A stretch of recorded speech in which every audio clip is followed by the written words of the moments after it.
Welcome to the world of writing for academic purposes and academic presentation. Now, in a few moments, you will pass through these doors and join our classmates. But before you can take your seats, you must be sorted into your houses. There are the Gryffindors, Hufflepuff, Ravenclaw, and Slytherin.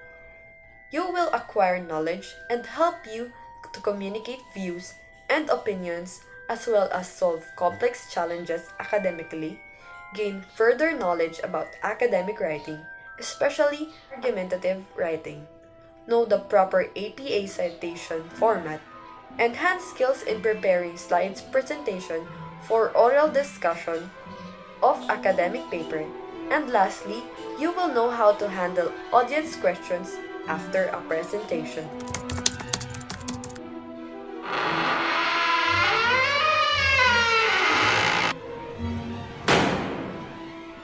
Good day everyone, welcome to my class.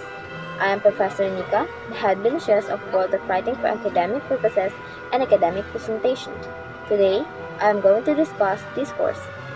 Discourse is any written or spoken communication. Discourse can also be described as the expression of thought through language. While discourse can refer to the smallest act of communication, the analysis can be quite complex. Several scholars in many different disciplines have theorized about the different types of and functions of discourse. The word discourse comes from the Latin word discursus, which means running to and fro. The definition discourse thus comes from the physical act of transferring information to and fro, the way a runner might. Types of discourse. While every act of communication can count as an example of discourse, some scholars have broken discourse down into four primary types: argument, narration, description, and exposition. Many acts of communicate includes more than one of these types in quick succession. Argument, a form of communication meant to convince an audience that its writer or speaker is correct, using evidence and reason. The purpose of argument is to convince through logic. An argument is based on beliefs or opinion that is written hold as true. The statement of this opinion is called thesis. It is actually presented explicitly near the beginning of the argument. To convince a reader that his opinion is true, the writer must build a case to support the thesis. Building a case requires a presenting reason for accepting the thesis, and then presenting evidence to support the reason. If the reader accepts the reason and the evidence, then he should agree with the thesis. Narration. This form of communication tells the story often with emotion and empathy involved. It involves relating series of events, usually in chronological order. Thus, a simple narrative may begin with once upon a time and end with and they live happily ever after. The event narrated may be fictional, a metaphor, or non-fictional, or the event really occurred. However, we usually reserve the title story for fiction if the events actually happen. We give the writing another name such as biography, autobiography, history, after-action report, and newspaper report. Description, a form of communication that relies on the five senses to help the audience visualize something. At its simplest, description tells what things are like according to the five senses. A descriptive essay or descriptive passage in a story tells how things look, sound, feel, taste, and smell. Noun and adjective can show what a person, place, or things are like in their material aspects. But description often tries to do more than to enable readers to visualize character, setting, and actions. It may also try to evoke a mood or atmosphere, and this is added by the use of simile and metaphor. Exposition. Exposition is used to inform the audience of something with relatively neutral language. It's not meant to persuade or evoke emotion. Exposition is the kind of writing that is used to inform. The prefix ex comes from Greek Latin and means out or away from. The root of the word comes from the Latin verb unire, which means to place. So, the translated literally exposition means to place out. And, of course, the things that is placed out of for out for us to see to understand the information. Other literary scholars have divided types of discourse into three categories: expressive, poetic, and transactional. Expressive discourse comprise those acts of literary writing that is creative yet non-fiction. This includes memoir, letters, or online blog. Poetic discourse comprise creative fictional writing. Discourse includes novel, poems, and drama. These types of works often prioritize emotion, imagery, theme, and character development, as well as use of literary devices like metaphor and symbolism. Transactional. Transactional discourse is used to propel something into action such as advertising, motivating a customer to buy or show a customer how to use a product via manual. This type of discourse generally does not rely so much literally on advice.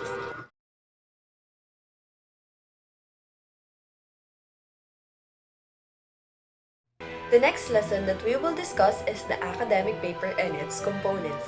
An academic paper, also known as scholarly paper, contains information that is written analytically by presenting ideas in a rational, organized, systematic, reasonable, and logical way. The main purpose of an academic paper is to explain ideas or research findings to persuade the readers regarding an explanation or a theory that are based on evidence and not on personal opinion. Some examples of academic papers are essays, research papers, thesis, research proposal, lecture review, lab reports, critique papers, and etc. Characteristics of an academic paper. First is structured. An academic paper should be coherent with logical progression throughout and cohesive with the different parts of writing clearly connected. Remember to carefully plan before writing because it is essential to ensure that the final product will be structured with clear focus and logical progression of ideas. Next is evidence. The opinions and arguments in academic papers should be supported by evidence. It should be based on information from experts in the field, and it will be important to include the reference appropriately by using in-text citation and reference section. Another characteristic of an academic is critical. Critical writing requires a great deal of research in order for the writer to develop a deep enough understanding of the topic to be truly critical about it. The information that will be used should be analyzed and evaluated. Next is objective. Give consideration to all sides of the issue and avoid bias. All research, evidence, and arguments can be challenged, and it is important for the academic writer to show their stance on a particular topic. In other words, how strong their claims are. Next is precise. Academic writing should use clear and precise language to ensure the reader understands the meaning. And lastly is formal. It is written from a third person's point of view and should be more formal than everyday writing. It tends to use longer words and more complex sentences while avoiding contractions and colloquial or informal words that may not be common. In writing an academic paper, you should remember that an academic paper is formal and unbiased, clear and precise, focused and well-structured, well-sourced, and correct and consistent. Academic paper is not personal, long-winded, and emotive in word choice. Let's now move on to the types of academic writing. First is descriptive. The simplest type of academic writing is descriptive. Its purpose is to provide facts or information. An example would be a summary of an article or a report of the result of an experiment. Next is analytical. Analytical writing includes descriptive writing, but also requires you to reorganize the facts and information you describe into categories groups, parts, types, or relationships. And lastly is the argumentative or persuasive. Persuasive writing has all the features of analytical writing, which is information plus reorganizing the information with the addition of the writer's own point of view. Most essays are persuasive, and there is a persuasive element in at least the discussion and conclusion of a research article. Point of view in academic writing can also include an argumentative recommendation, interpretation of findings, or evaluation of works of others. In argumentative writing, each claim you make needs to be supported by other evidence. For example, a reference to research findings or published sources. We will now focus to argumentative writing. Argumentative writing is a genre of writing that requires the students to investigate a topic, collect, generate, and evaluate evidence, and establish a position on the topic in a concise manner. It must be complete and logical, so leaving no doubts as its intent on argument. Argumentative writing generally calls for extensive research of literature or previously published materials. It may also require empirical research where the students collect data through interviews, surveys, observations, or experiments. Detailed research allows the students to learn about the topic and to understand different point of view regarding the topic, so they may choose a position and support it with evidence collected during the research. Regardless of the amount of type of research involved, argumentative essays must establish a clear thesis and follow sound reasoning. Good day, class. This is your Professor Heini, and I'm here today to discuss to you the structure and format of an argumentative writing. So, an argumentative writing or essay is a type of academic writing in which the author gives opposing viewpoints on a topic. So, an argumentative essay primary goal is to inform rather than to persuade. So that's why this type of paper should not be confused with a persuasive essay. A persuasive essay involves argument about a certain subject and viewpoint with the purpose of persuading the reader to agree. So whereas an argumentative essay involves research, evidence, the presentation of the research. So in an argumentative essay, a writer attempts to persuade readers to understand and support their point of view about the topic by stating their reasoning and providing evidence to back it up. And now for the structure of argumentative writing or essay. Firstly, we have introduction.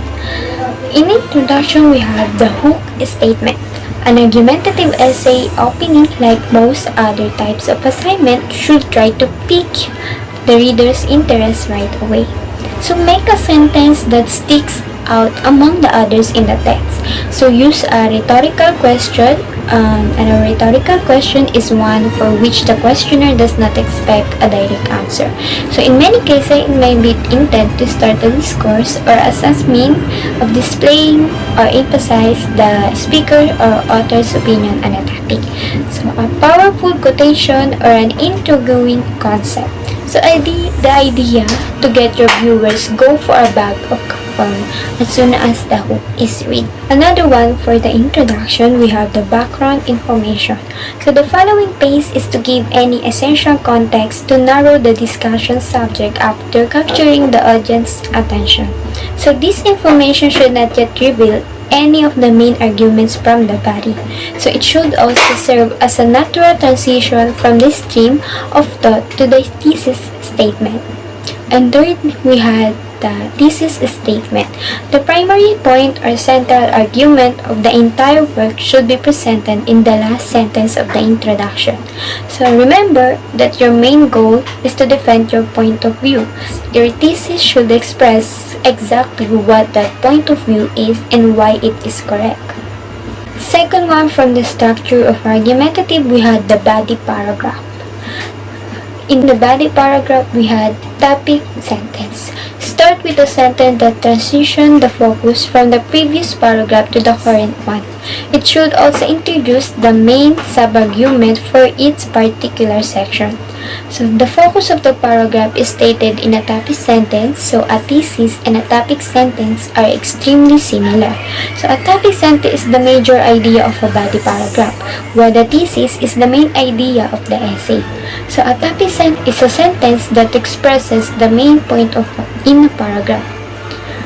Everything else in the paragraph should relate the topic sentence. Another one for body paragraph, we had the claim. After presenting your topic sentence, it is time to link your main sub-argument to your thesis statement.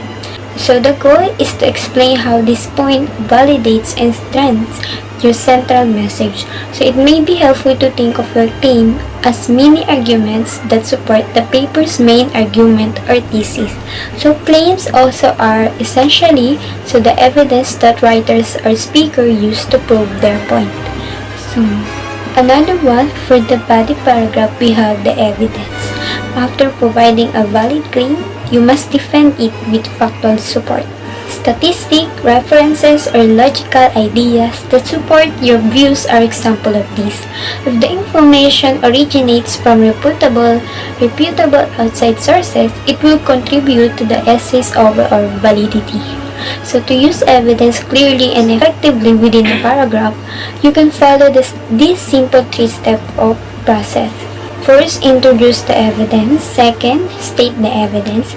Third, explain the main message you are emphasizing through the evidence. Lastly, for the body paragraph, we had the concluding statement.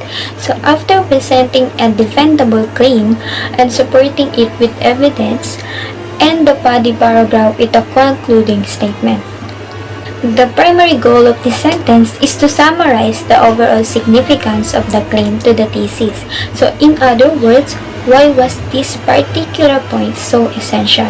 So for the structure of argumentative writing or essay, we had the conclusion. So in conclusion, we had restate the thesis. So the first sentence of any conclusion should always be a restatement of your central message or thesis statement. So restate your argument with an assertive manner, as if to say, I have 100% demonstrated this claim. So when an information is delivered confidently to an audience, they are more likely to align themselves with that side of the argument. Second one, for the conclusion, we had the brief summarization of sub-arguments. Most of the material you delivered has most likely been forgotten by the audience. So for this reason, go back through and review your main points, giving your argument closure. So lastly, we have overall concluding statement. So to end your argumentative essay, outline with a bang, present a memorable concluding statement. So this line should usually emphasize the information's global importance and leave the reader with a desire to learn more about it. So the writer may choose an incorporate or last thought in addition to the overall concluding remark. The final thought is the last sentence of the stand-alone paragraph. So the final thought is the last chance for the writer to provide a viewpoint on the topic. So if he or she has not already done so. So now we go into the format of an argumentative writing or an essay. An argumentative essay format depends on your professor requirements. So as there is no common pattern for every essay, it may greatly depend on the number of arguments you should discuss, academic level of your educational institution, and so on. For the format of an argumentative writing or essay, I have this example. So this is an example of for the format of an argumentative writing or essay. As we can see in the example of an argumentative paper format, we have this. And I hope you learn, and thank you for listening. I am your Professor Marilyn, and today I will teach you how to do an APA style citation. What is APA style citation? The American Psychological Association, or simply means APA citation style, is the most commonly used format in many of the social sciences. According to AUSB Writing Center, it is a consistent way for writers to document sources and avoid plagiarism. APA format provides writers with a format for cross-referencing their sources from their parenthetical references to their references page.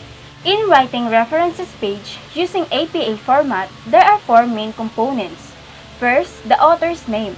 Sometimes, an author can be a corporation or a group. Second component is the publication date. Most citations only need the year in parentheses followed by a period. Third is the title. Depending on what you are citing, your title will be formatted differently. The final component is the source, which is the retrieval information. Now, let's talk about in-text citation. When writing a paper, you will need to provide in-text citation, or sometimes called parenthetical citations, for quotes, summaries, and to give credits for ideas. Every in-text citation must have a corresponding entry in the reference list.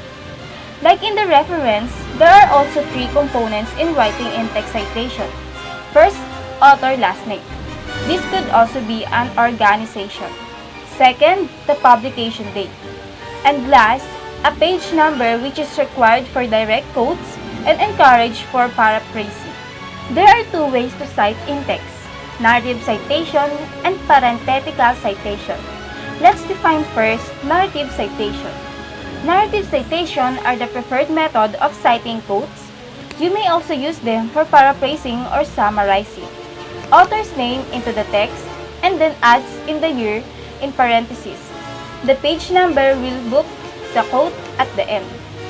The template will look like this, and let me give you an example, which is this. Let's move on to the parenthetical citation.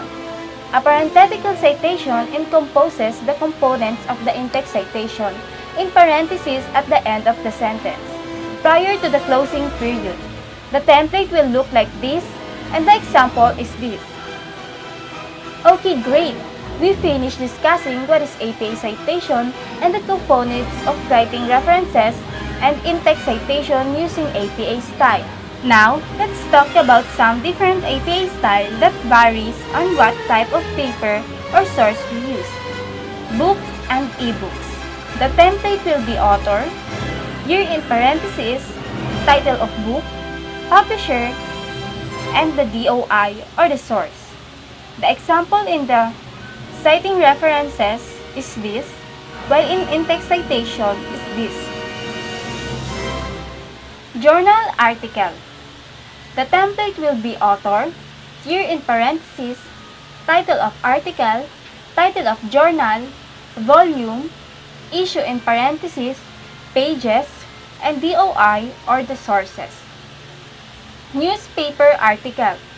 We have two types, print or database, and from website. The template of print or database will be author, year, month, date in parentheses, title of article, newspaper title, and pages. While when it comes from the website, the template will be the same. We will just add the sources, like this: author, year, month, date in parentheses, title of article, title of newspaper, and the sources. Magazine article. We have two types, which is the online and print. In online, the template will be author, year, month, date in parentheses, title of article, title of magazine, volume, issue in parentheses, and DOI or the source. In print, the template will be author, year, month, date in the parentheses, title of article, title of magazine, volume, issue in parentheses, and pages. The example is this. Book review. The template will be reviewer, year in parentheses, title of review, bracket, review of the book title by author, bracket, and source information. The example is this. Film or video review. The template will be reviewer, year in parentheses, title of review, bracket, review of the film, film by the rector, bracket, and source information. The example is the Preparing slides and presentation. So let's talk about how to prepare a presentation and use the correct structure for it. First is stating very clearly what the objective of your presentation is. Like, this is the topic and these are the things I'm going to be talking about.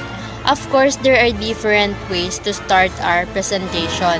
It makes very simple and clear. It gives a sense of what this person going to talk about, and your audience will know what they are listening for, and also gives you a little bit of a way to remember what you're gonna talk about too. So there is going to be this as the goal, and you will talk about those things very easily. The second part of the presentation is when you're going to present your points. Now, for example, I would do my presentation points in a logical manner so that it makes sense. So one thing can lead into the next and lead into the next. And how many of these points you should have will depend obviously on the length of your presentation. Wrap up and summarize. For the ending part of it, you want to wrap up and summarize what you talk about. Summary is always necessary because it helps the audience recall what you have talked about. So now let's talk about how to build great slides for your presentation. So first is cut down on the amount of text. Remember that your audience will be listening and watching. If you put up a slide with lots of words, most people will focus on reading instead of listening to you. And any important points you are making might be lost. So always ask yourself, do I need full sentences on this slide? Would a single phrase or even one word be sufficient? And the second is use of image. So in some cases, you may not need text at all because there is an image you can use to introduce a topic. With pictures, the audience is able to continue listening more easily while they view the slides, as long as the picture can prompt you to make the points you need to make. And they are a great way to reduce the text clutter in a presentation. And the third is control the pace of new information. With a book, the reader controls the pace. In your presentation, you do. If you want to make sure that quick readers don't get ahead of the points you'll be talking about, don't provide all of your text at once. Instead, animate each line or bullet points so it appears when you're ready to discuss it. And also be careful that your title doesn't reveal the conclusion of the slides. And overall, remember that your slides don't have to explain themselves because a good presentation requires a presenter to fill in the important details for the audience. Let your slide guide your story but not tell it themselves. Good day everyone, I am your Slytherin Majesty, Professor Lianza, and I hope that you are all doing good. So today, please lend your ears and attention, my dear Slytherin students, as I discuss to you the two academic presentation, which is the oral presentation and PowerPoint presentation. So let us define first what is an academic presentation. When we say an academic presentation, it is a process of discussing the topic of an academic paper. It is also a method of lecturing and evaluating the progress of the students during their studies. Remember that we, as your professor, we are expecting that you would give us a proper and good presentation of your academic paper. The first academic presentation that we're going to discuss is the oral presentation. From the word oral means it is a presentation that is done verbally. If you want to make a good oral presentation, Remember to be focused, concise, and make it interesting so that it would trigger the discussion. So here are some ways on how you're going to do an oral presentation. Firstly, Slytherin students, you should be well prepared. Don't go to a battle without anything to defend yourself. Then write a detailed outline. When you say outline, it is only the main point of every parts of your academic paper. Then make a good transition and interesting opening. Then you will start to introduce your subject.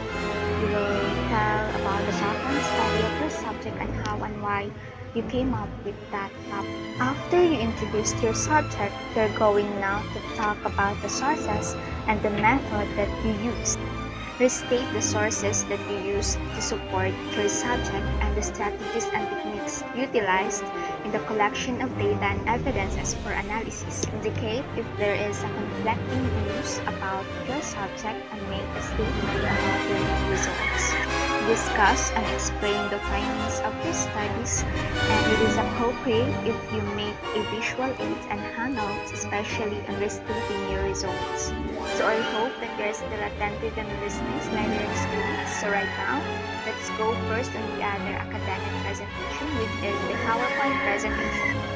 A PowerPoint presentation is a kind of Microsoft presentation where it uses relevant illustration. When you are creating a PowerPoint presentation, you should consider the do's and don'ts of it for you to make a good presentation. So let's talk about first the do's. So like the oral presentation, you should always be brief and concise. Always focused on your topic and indicate the interesting details for it to attract attention.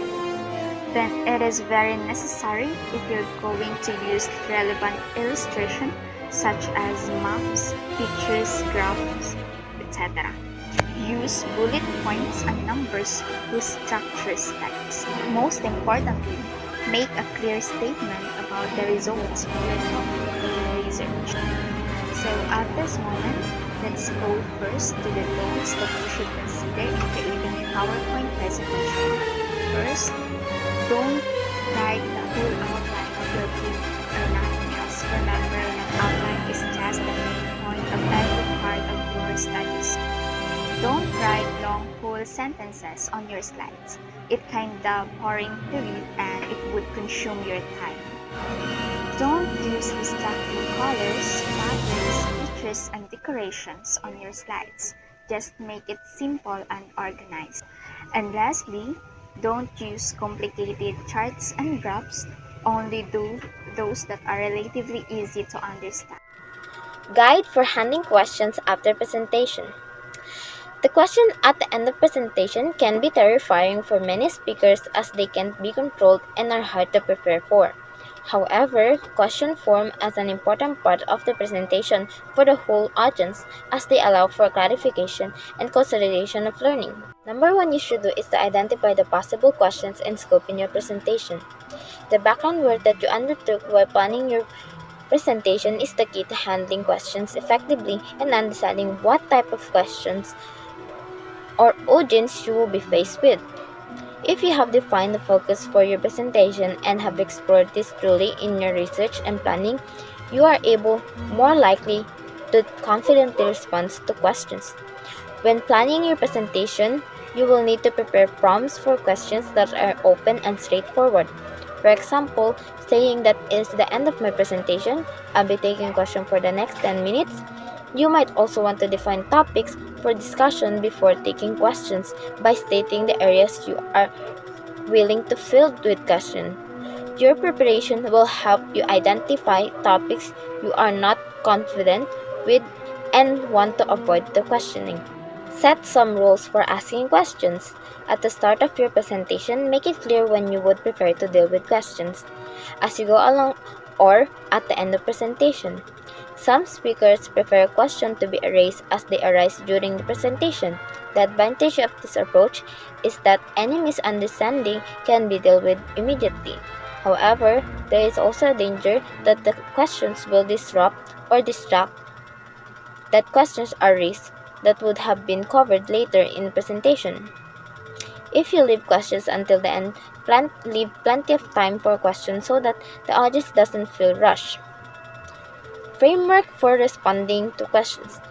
Answering questions under pressure can make you say things you shouldn't have to nerve you shouldn't have. Framework for responding to questions. Answering questions under pressure can make you say things you should have. The nerve can force you to give an inappropriate response. In your panic, you might have misinterpreted the question or given away company information that was sensitive. Use the following framework to help you respond effectively to your audience. Number 1 is listen to the whole questions. You don't have to answer a question immediately. Pause for a few seconds, actively listen to all parts of the questions, and think about the best way to answer. Frequently, questions can change direction at the last moment, particularly if the questioner is thinking on their feet. This can throw you if you have already started to prepare an answer. Remember that the questioner will frequently try to make a point while asking their question. It's therefore important to both hear the content to decipher the questioner's intentions. Number 2, understand the context. If you are worried that you haven't understood a question, ask them to clarify what they mean. Check for confirmation by paraphrasing the question back to questioner. You want me to list the improvise of something? Number 3, involve the whole audience. It is important to remember that even though you are taking questions from one member of the audience, you are still responsible for the interests of other audience members. This is particularly important in large groups as the audience will become bored if the presentation descends into a series of one-to-one discussion. To involve the rest of the audience, make sure the whole audience has heard and understood the question by repeating it or paraphrasing it to the audience. Response concisely. When you reply to questions, direct your answer to both questioner and other members of the audience. Try to keep your response as focused as possible, leaving space for other questions. To avoid going into too much detail, check back with the questioners to see if you have answered their query. Does that answer all your question enough to detail? Well, cover different ways to respond in a later section.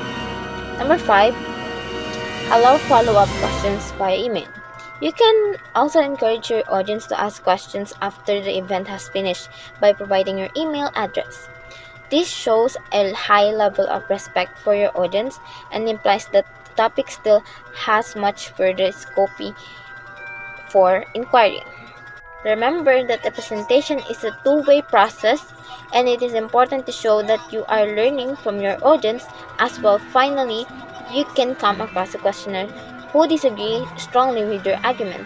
Although this can feel very awkward, remember that you are still responsible for the audience and that you cannot allocate all of your question time to one individual. If you feel that you have answered the initial questions, announce that you will be moved on and suggest that you might continue discussions after the presentation. If the question persists, asserts your position calmly by saying, "I'm afraid and I need to move on."